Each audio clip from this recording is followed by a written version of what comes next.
সালের দিকে পৃথিবীর তাপমাত্রা 3 থেকে 4 ডিগ্রি সেলসিয়াস বেড়ে যেতে পারে। এটাতে বাংলাদেশের কি হবে?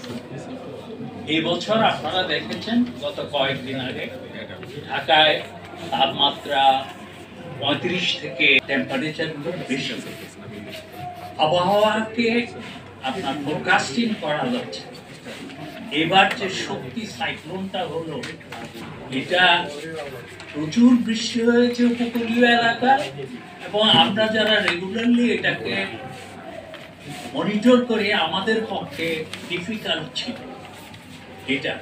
তারপরেও বিশেষ করে উপকূলীয় এলাকায় সেন্ট মার্টিন, মনপুরার কলাতলিতে প্রচুর বৃষ্টি হয়েছে। জলাবদ্ধতা এখনও আছে।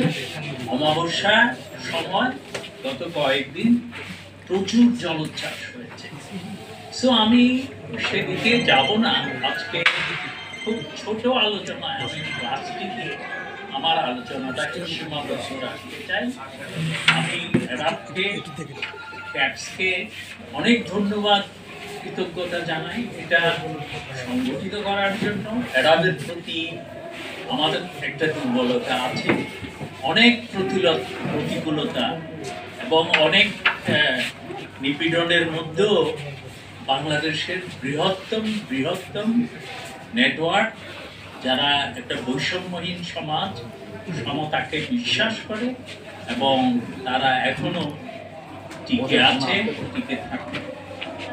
প্লাস্টিক নিয়ে আমি এটা আমার আলোচনাটা সীমাবদ্ধ করতে চাই এই কারণে, আমরা সেটা করি সমাধান করার যে দিকে যাই।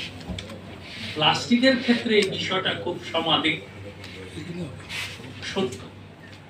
আমাদের কনক ভাই প্রচুর তথ্য দিয়েছেন, আপনাদেরকে বলেছেন আমাদের পার ক্যাপিটা প্লাস্টিক কনজাম্পশন 3 কেজি থেকে 24 কেজিতে চলে গেছে।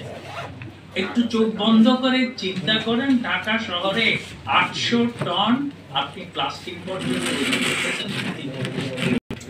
সে কোথায় নিয়ে যাচ্ছে? সে নিয়ে যাচ্ছে আমিন বাজার, কাপতলিতে। আপনারা কখনো সেদিকে গেছেন? এই স্তূপটা কখনো চিন্তা করেছেন? ঢাকা শহরে আগের সরকারের আমলে প্রত্যেক রাস্তায় আমি দেখেছি তারা 4 ফিট চওড়া 6 ফিট নিচে বিশাল একটা নর্দমা করেছিল, খুবই উপযোগী, যাতে বৃষ্টির পানি 3 ঘন্টার মধ্যে সরে যাবে। সেই নালাটা যেটার উপরে দামি টাইলস দেওয়া হয়েছে, সেটা এখন প্লাস্টিকে ভরে গেছে। গ্রামাঞ্চলের কথা কি বলবো? সামুদ্রিক মাছ আছে না, ওই সামুদ্রিক মাছেও প্লাস্টিকের কণা পাওয়া যায়। এটা শরীরের জন্য কি ক্ষতিকর সেটা বলা যাবে না।